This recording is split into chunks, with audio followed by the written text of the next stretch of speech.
Nous recevons aujourd'hui Larry Johnson. Si vous appréciez ce que nous faisons, n'hésitez pas à vous abonner, à cliquer sur j'aime et à rejoindre notre chaîne Substack qui porte le même nom, Transition Protocol. Devenez membre payant. Nous vous enverrons cela dans votre boîte mail 2 fois par semaine. À vous, Larry. Dites au monde ce que vous savez.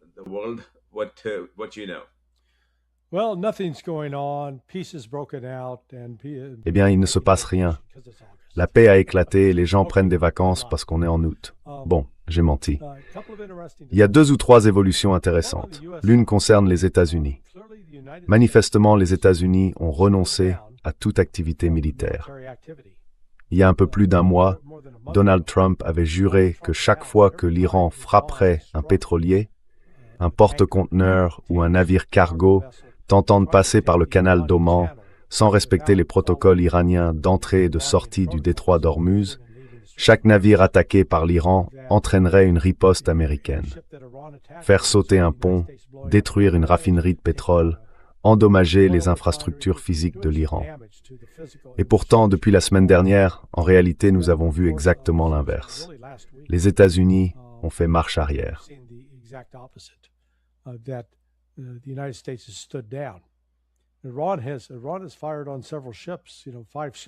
L'Iran a tiré sur plusieurs navires, 5 je crois, au cours des 5 derniers jours, et pas une seule fois les États-Unis n'ont riposté à cela. Deuxièmement, par l'intermédiaire de sources dont je dispose, j'ai confirmé que l'état-major de planification du commandement central, dont le quartier général principal se trouve à la base aérienne MacDill, à Tampa, en Floride, compte parmi les éléments essentiels ce qu'ils appellent la Crisis Action Team. La Crisis Action Team, c'est en gros un centre d'opération d'urgence où l'on trouve des représentants de différentes composantes de l'armée. Il y a des représentants de la marine, de l'armée de terre, des marines, de l'armée de l'air.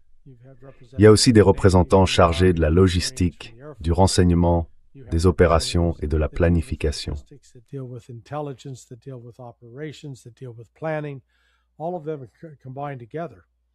Ils sont tous regroupés. Et quand la guerre est en cours, tout cela, cette CAT comme on l'appelle, et je ne parle pas d'un animal poilu à 4 pattes, mais de l'équipe d'action de crise. Cette CAT fonctionne 7 jours sur 7, 24 heures sur 24. En général, on travaille par rotation de 12 heures. Vous arrivez, vous travaillez 12 heures, vous rentrez chez vous, vous essayez de dormir un peu, de manger quelque chose, puis vous repartez pour 12 heures de plus, jour après jour après jour. La CAT du renseignement au CENTCOM, a été désactivée. Les équipes n'ont plus besoin de se présenter tous les jours. Alors qu'est-ce que ça signifie? Eh bien, ça signifie qu'un rouage important, si vous comptez mener des opérations militaires, a été désactivé. Ce qui indique que les États-Unis ne prévoient aucune activité militaire imminente.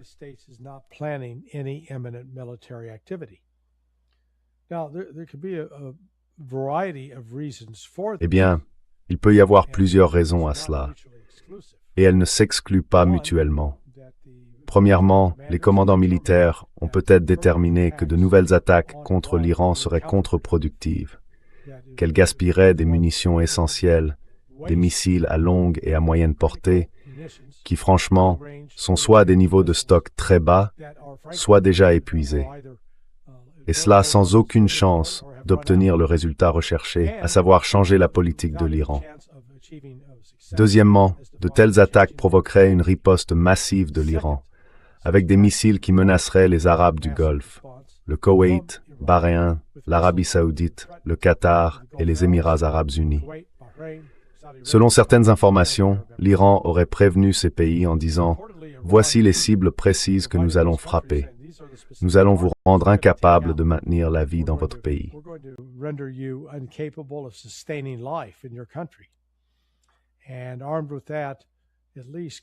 Et fort de cela, au moins le Qatar et l'Arabie saoudite ont supplié Donald Trump « Arrêtez, il faut que ça s'arrête, on ne peut pas continuer, ne lancez pas cette attaque. » Parce que nous nous attendions pleinement à ce que l'attaque ait lieu samedi dernier. Et elle n'a pas eu lieu. Trump, selon certains, a fait du taco, ce qui signifie Trump se dégonfle toujours, mais il a reculé, et cela est lié à la pénurie critique d'armes, que Trump lui-même a implicitement reconnu aujourd'hui dans ses déclarations à la presse, ou qu'il a reconnu hier, au sujet de Volodymyr Zelensky d'Ukraine, qui demandait davantage de missiles Patriot 3. Et Trump a dit « Et nous aussi, nous avons besoin de missiles ». Ensuite, il a essayé de dire que tous les stocks avaient été épuisés à cause de Joe Biden. Mais il a ensuite affirmé assez mollement « Mais nous sommes en train de les reconstituer ».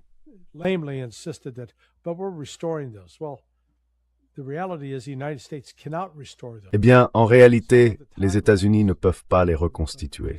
Certains délais de production de ces missiles vont jusqu'à 5 ans ou 4 ans. Donc on ne parle pas de quelque chose d'imminent, on parle d'années, parce que 78% de tous les missiles, de tous les armements avancés produits par le ministère de la Défense dépendent de 5 minéraux de terres rares qui sont produits et contrôlés par la Chine. Et la Chine n'exporte pas ces matériaux vers les États-Unis. Par conséquent, les États-Unis se trouvent dans une situation très difficile. C'est une première raison. Il y a aussi la question de la pénurie croissante de diesel et de carburant d'aviation, et la reconnaissance du fait que l'extension des opérations militaires, exercerait une pression très forte sur ces ressources déjà limitées, ainsi que la situation économique mondiale, qui se dégrade de jour en jour.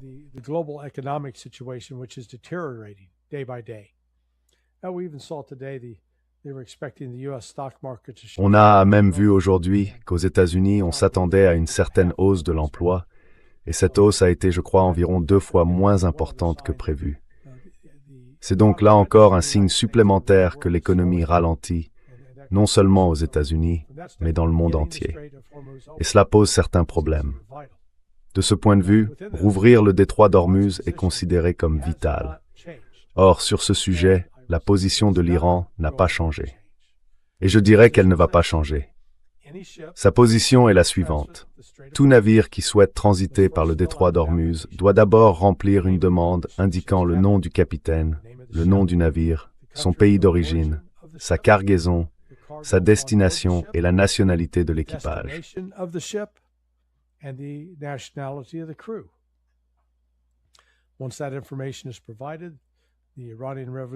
Une fois ces informations fournies, le corps des gardiens de la révolution islamique iranienne, les Pasdaran, approuvera ou refusera le passage. Les navires qui ne sont pas autorisés et qui tentent de passer seront attaqués et pourraient être coulés. C'est donc la position de l'Iran depuis le départ. C'est comme ça que ça va fonctionner. En même temps, ils ont insisté sur le fait qu'ils allaient faire payer un péage. Ils n'avaient pas précisé de montant. Des informations parues hier dans la presse évoquent entre 5 et 7%, ce que certains analystes jugent exorbitant. Mais l'Iran a clairement indiqué dès le début de cette guerre qu'il récupérerait les pertes économiques qui lui ont été infligées par les bombardements américano-israéliens sur le territoire iranien. Ensuite, le blocus imposé par les États-Unis doit être levé. Les sanctions doivent être levées.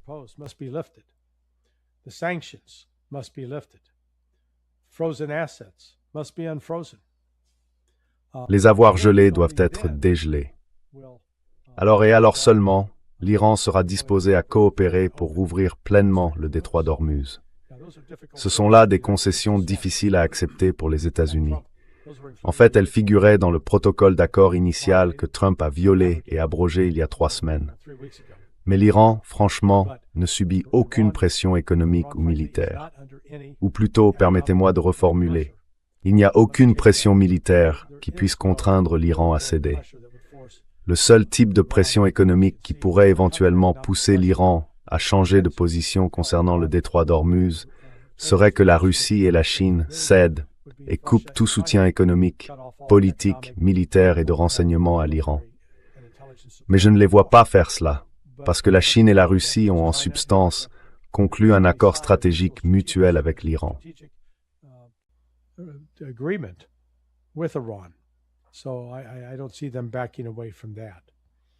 Je ne les vois donc pas revenir là-dessus.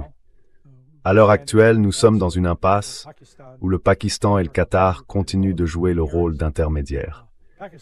Aujourd'hui, le Pakistan a fait quelque chose qui m'a semblé un peu inhabituel. Il a signé un pacte de défense tripartite avec la Turquie et l'Arabie saoudite, le Pakistan étant le troisième signataire. Ce que cela fait, c'est combiner, disons, la richesse économique, du moins sur le papier, de l'Arabie saoudite, avec la plus grande armée d'Asie occidentale et d'Europe d'ailleurs. Aujourd'hui, au sein de l'OTAN, la Turquie représente la deuxième plus grande armée, avec la puissance nucléaire du Pakistan. Or, cet accord est calqué sur le traité de l'OTAN. D'après ce que je comprends, il inclut même une sorte d'article 5. Si une nation est attaquée, les autres nations doivent en gros dire « D'accord, nous allons vous aider ». Mais cela dépendra soit d'un vote du Parlement, soit peut-être d'une décision unilatérale du dirigeant.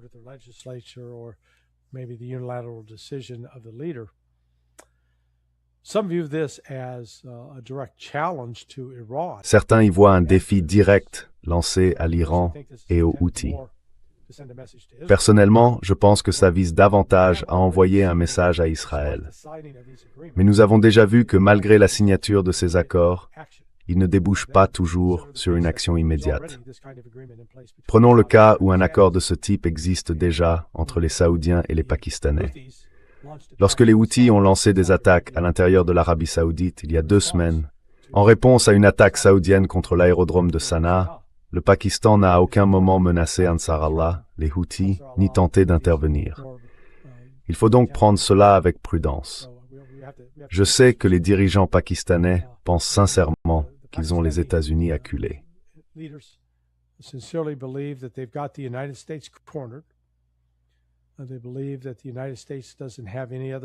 Ils estiment que les États-Unis n'ont pas d'autre bonne option et qu'ils devront, à terme, signer, en gros, réactiver le protocole d'accord avec l'Iran. Et en le réactivant, accepter d'emblée plusieurs mesures essentielles. L'Iran va rester ferme sur les navires qui seront, ou non, autorisés à transiter par le détroit d'Ormuz. Il n'autorisera aucun navire lié à Israël à y entrer ou à en sortir. C'est le premier point. Des informations indiquent qu'ils empêcheront aussi les navires liés aux États-Unis d'entrer ou de sortir. Mais je pense que l'Iran peut faire preuve d'une certaine souplesse sur ce point, dans le cadre de négociations visant à obtenir la levée totale du blocus et la levée complète des sanctions.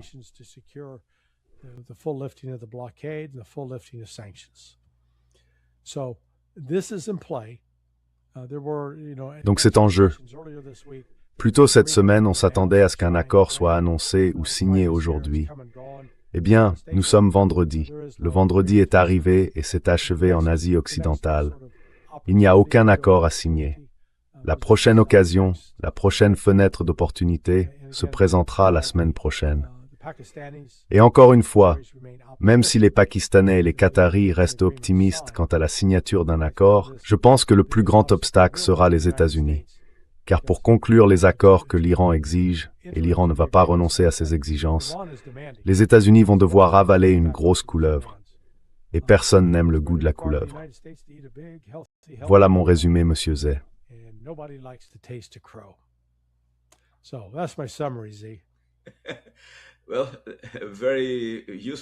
Eh bien, c'est un résumé très utile.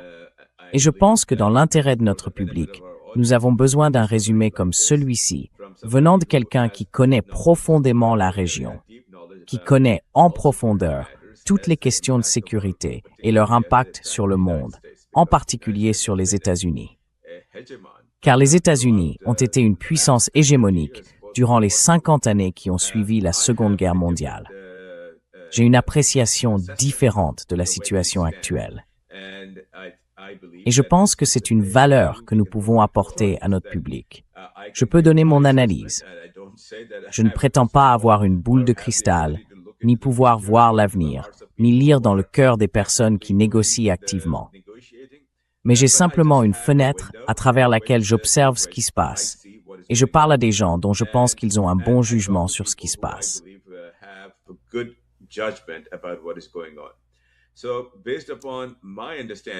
D'après ce que je comprends de la situation actuelle, je pense qu'un accord est imminent. Je pense que cela va se faire au début de la semaine qui arrive. Il est possible que cela glisse vers la fin de la semaine, mais cela va se faire. Pas parce que les États-Unis auraient changé d'avis et seraient soudainement devenus bienveillants, ou parce que M. Trump aurait, d'une manière ou d'une autre, enfin, ouvert les yeux. Rien de tout cela. C'est parce que, selon l'évaluation des personnes avec qui je parle, selon l'évaluation de ceux qui comprennent ce qui se passe, les États-Unis n'ont pas de bonnes options. Aucune bonne option.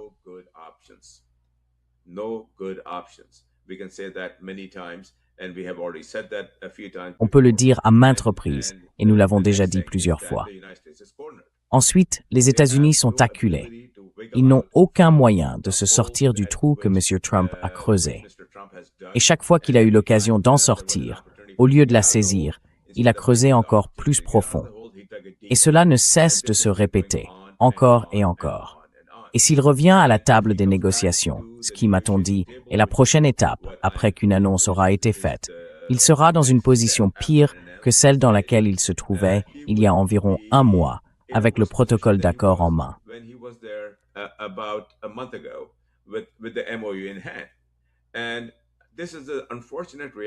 Et c'est la triste réalité d'avoir élu quelqu'un d'aussi mal informé, d'aussi profondément défaillant que M. Trump, qui n'a vraiment aucune idée de ce qu'il fait.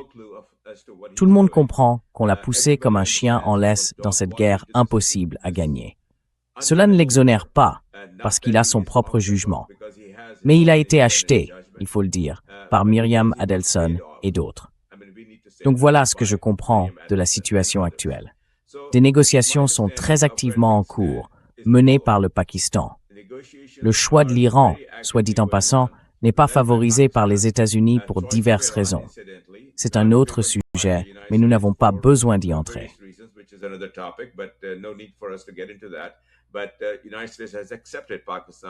Mais les États-Unis ont accepté le Pakistan comme négociateur clé, ou peut-être principal, ou comme médiateur.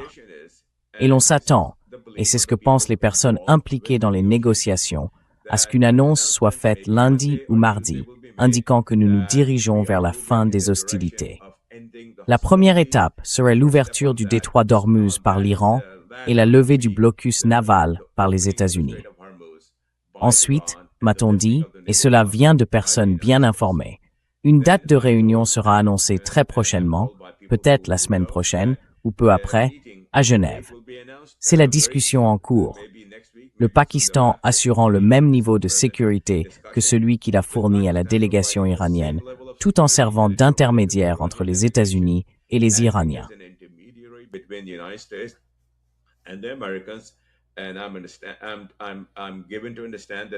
Et j'ai compris que M. Vance, J.D. Vance, sera là pour négocier au nom des États-Unis. Et les sujets seront exactement les mêmes qu'avant. Mettez en œuvre le protocole d'accord. Une fois que vous l'aurez fait, nous ferons notre part. Ce sont les Iraniens qui parlent. Or, d'après mes informations, la position pakistanaise s'est encore renforcée, et on le voit aussi dans les informations publiques. Asim Munir, qui est une figure clé dans tout cela, est actuellement à Riyad. Il rencontre MBS, le dirigeant de l'Arabie saoudite, le prince héritier. Il rencontre le président turc Erdogan et conclut un accord vraiment important dont nous parlons depuis quelque temps.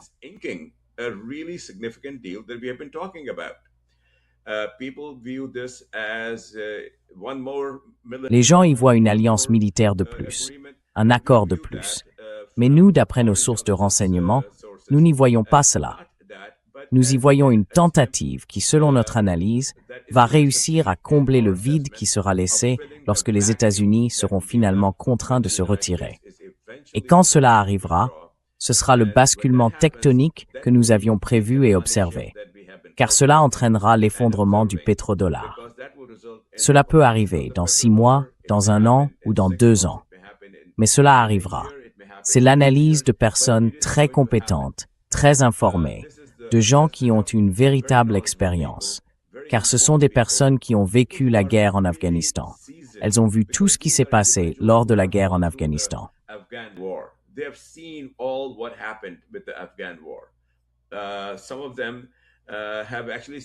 Certains d'entre eux ont vu de leurs propres yeux ce qui s'est passé lors de la première guerre d'Afghanistan, quand la Russie était la force d'invasion. Ils sont donc extrêmement informés, très aguerris et très impliqués. Et nous pensons que c'est notre mission de transmettre cela à notre public parce que ces informations viennent de lieux auxquels l'accès est exclusif. Ils ne sont pas ouverts aux médias occidentaux. Les médias occidentaux ne cherchent même pas à regarder là-bas pour des raisons qu'eux seuls peuvent expliquer. Ces informations ne sont pas édulcorées. Nous les recevons sans qu'on leur impose le moindre angle. Nous les apportons à des personnes qui ont une connaissance extraordinaire de toutes ces questions, comme Larry Johnson et, un peu plus tard, mon collègue Pepe Escobar, qui interprètent tout cela. Puis nous vous les transmettons pour que vous soyez informés. Voilà donc mon appréciation, Larry. Okay. And let me emphasize, this is D'accord. Et je tiens à le souligner, nous vous présentons, à partir de sources bien placées, en quelque sorte le point de vue pakistanais. Et elles sont convaincues que les choses évoluent dans une direction positive. Mais mon rôle ici, c'est aussi parfois de jouer les troubles faits et de montrer que si le Pakistan peut penser que les États-Unis sont acculés, je ne suis pas certain que les États-Unis, eux, pensent déjà être acculés. Leurs options sont limitées. Nous avons vu cette semaine quelques évolutions qui me paraissent très inhabituelles et qui indiquent que les États-Unis cherchent encore à trouver un moyen de mettre des bâtons dans les roues de tout le système. Tout d'abord, Scott Bessent, qui est l'un des plus fervents partisans d'une action contre l'Iran, a annoncé mercredi.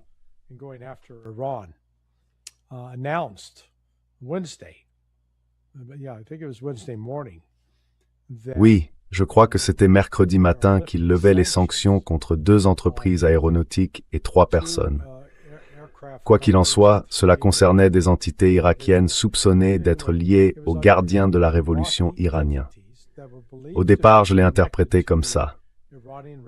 Oh là là, les États-Unis font un geste envers l'Iran en levant ces sanctions. Mais les Iraniens ont rapidement déclaré « Non, les États-Unis ne nous en ont pas parlé.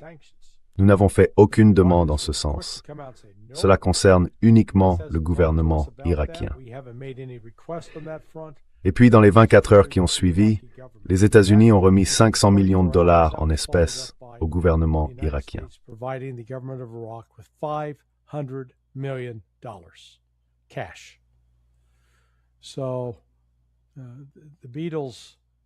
Les Beatles chantaient « L'argent ne peut pas m'acheter l'amour ». Je ne sais pas pour l'amour, mais l'argent parfois peut vous acheter quelques faveurs. Et dans ce contexte, on voit des rapports de renseignement publiés à la fois par le gouvernement irakien et par les Saoudiens. Ils font état d'un effort coordonné impliquant des milices irakiennes soutenues par l'Iran, les Houthis, et de l'Iran lui-même, pour mener des attaques coordonnées contre l'Arabie saoudite. Et je vois une main américaine derrière tout cela. Les États-Unis ne s'en vont donc pas discrètement. Ils continuent d'attiser les tensions. Ils feront dérailler et saboteront tout accord de paix s'ils estiment pouvoir le faire avec une chance raisonnable de succès. Je ne dis pas que cela va nécessairement se produire, mais cela souligne que les États-Unis restent une force malveillante.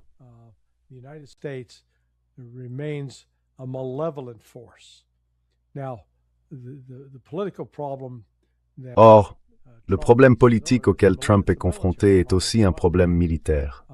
Ils sont à court. Les États-Unis n'ont pratiquement plus de munitions, comme je l'ai mentionné plus tôt, et aucune solution n'est envisageable à l'horizon. Ils ne peuvent pas produire comme par magie de nouveaux missiles PAC-3 pour le système Patriot, ni de nouveaux Tomahawk, ni de nouveaux JASSM. En partie parce que, comme nous l'avons dit plus tôt, ils ont besoin de ces terres rares qui viennent de Chine, et la Chine ne les met pas à disposition. Cela dit, ce que nous pouvons rapporter sans risque, c'est que les nouvelles venant d'Asie occidentale, du Golfe Persique, au cours des 36 dernières heures, ont été sacrément ennuyeuses.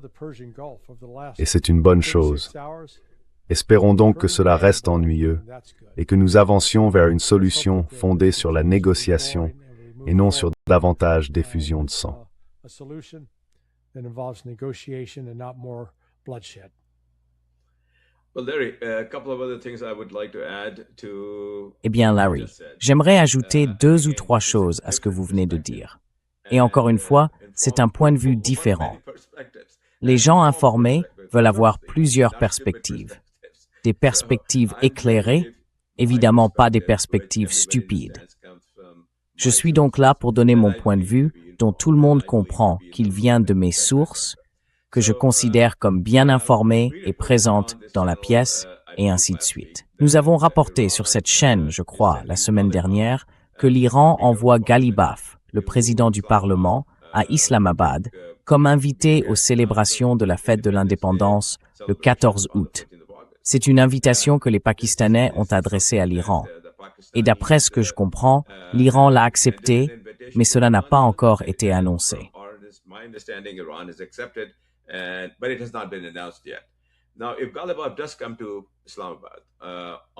Maintenant, si Ghalibaf se rend bien à Islamabad autour du 14 août, Ghalibaf est, d'après ce que nous comprenons, et d'après mes informations, le numéro 2 en Iran, après le guide suprême, Mojtaba Khamenei. Son influence serait même supérieure à celle de Pezeshkian, le président. Et s'il vient à Islamabad, ce qui selon nous est très probable, il aura de nombreuses consultations, notamment avec Asim Munir. Tout cela indique que le Pakistan et l'Iran partent du principe que les États-Unis quittent la région. Et les États-Unis ne quittent pas seulement la région, ils la quittent la queue entre les jambes, avec une capacité très réduite à influencer les événements au cours des prochaines décennies. Et peu après, 2 puissances régionales vont émerger, le Pakistan et l'Iran.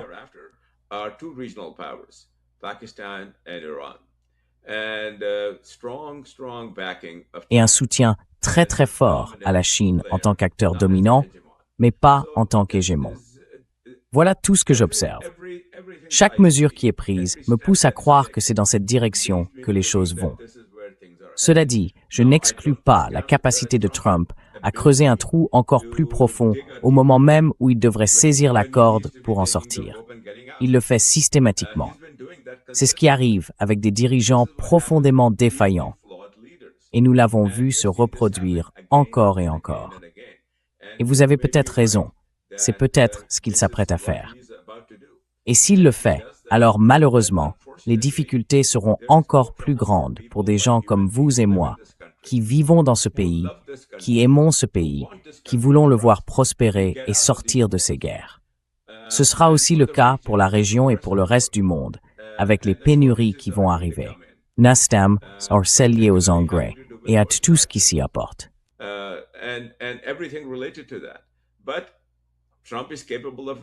Mais Trump est capable d'infliger tous ces dégâts. Et je crois que cela ne se produira pas. C'est donc sur cette note d'espoir que je souhaite conclure. J'aimerais inviter toutes les personnes qui nous regardent à s'abonner et à devenir membres payants de notre chaîne, afin de recevoir cela directement dans leur boîte mail.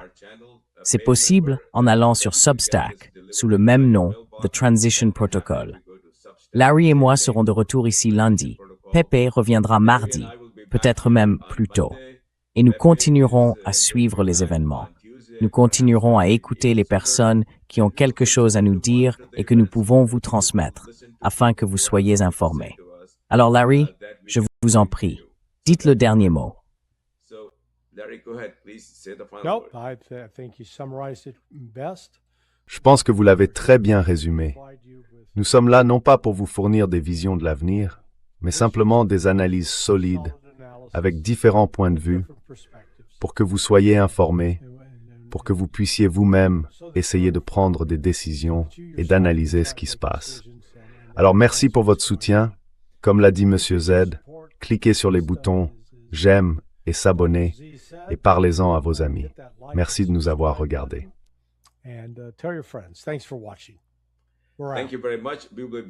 Merci beaucoup. Nous serons de retour lundi. Espérons que d'ici là, rien de bouleversant ne viendra changer notre vision optimiste. Mais quoi qu'il arrive, nous vous le rapporterons sans phare, sans l'influence des médias d'entreprise. Merci beaucoup. Je vais appuyer sur Stop.